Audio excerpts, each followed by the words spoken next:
अभी जम्मू कश्मीर से आ रहा हूं और केवल यहां की सभा के लिए आया हूं, अन्यथा मेरे और भी कार्यक्रम थे।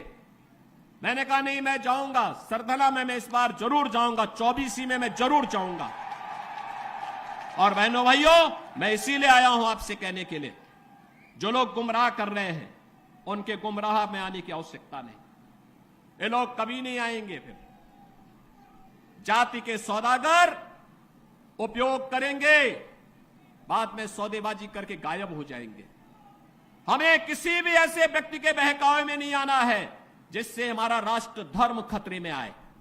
याद रखना, इस देश के राष्ट्र धर्म को हमेशा खतरा जब भी आया है, इन्हीं लोगों के कारण आया है जिन्होंने जातीयता के आधार पर समाज के सामाजिक ताने बाने को छिन्न भिन्न किया है, हमेशा छिन्न भिन्न किया है। और बहनों और भाइयों, मैं आपको इस बात के लिए आश्वस्त करता हूं कि कोई माए के लाल बाल बांका नहीं कर सकता है। सुरक्षा की इतनी पुख्ता व्यवस्था हमने की है यूपी के अंदर। आज आप देखते होंगे बड़े बड़े दुर्दांत माफिया और अपराधी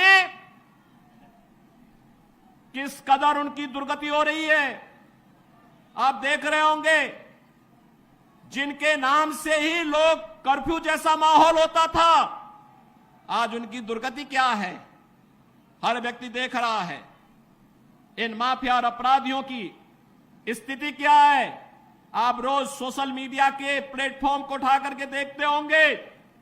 एक दुर्दांत माफिया ऐसा भी था, बहनों और भाइयों, जब आज समाजवादी पार्टी की सरकार के समय चलता था तो मुख्यमंत्री हो या मुख्य न्यायाधीश, इन सब के काफिले रुक जाते थे और माफिया का काफिला निकलता था।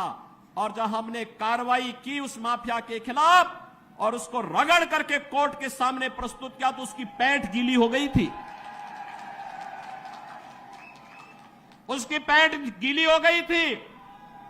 और तब हमने कहा था, उस समय उसको हमने कहा था, कानून को रौंदने वाले, आज कानून कितना बड़ा होता है यह एहसास हो रहा है कि नहीं हो रहा है।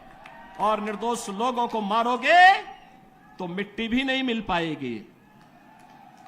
और बहनों और भाइयों, इसीलिए मैं आया हूं आपसे कहने के लिए, देखो, जिनकी गर्मी हम शांत कर चुके हैं उनको गर्म मत होने दीजिए। अब इस क्षेत्र को विकास की मुख्य धारा के साथ जुड़ने दो। उनकी सबकी गर्मी शांत हो गई है, वे गए काम से। और इसीलिए मैं आप सबसे अपील करने के लिए आया हूं कि पूरे देश की एक आवाज है, पूरा देश एक ही स्वर में बोल रहा है। और वह बोल रहा है कि फिर एक बार मोदी सरकार, फिर एक बार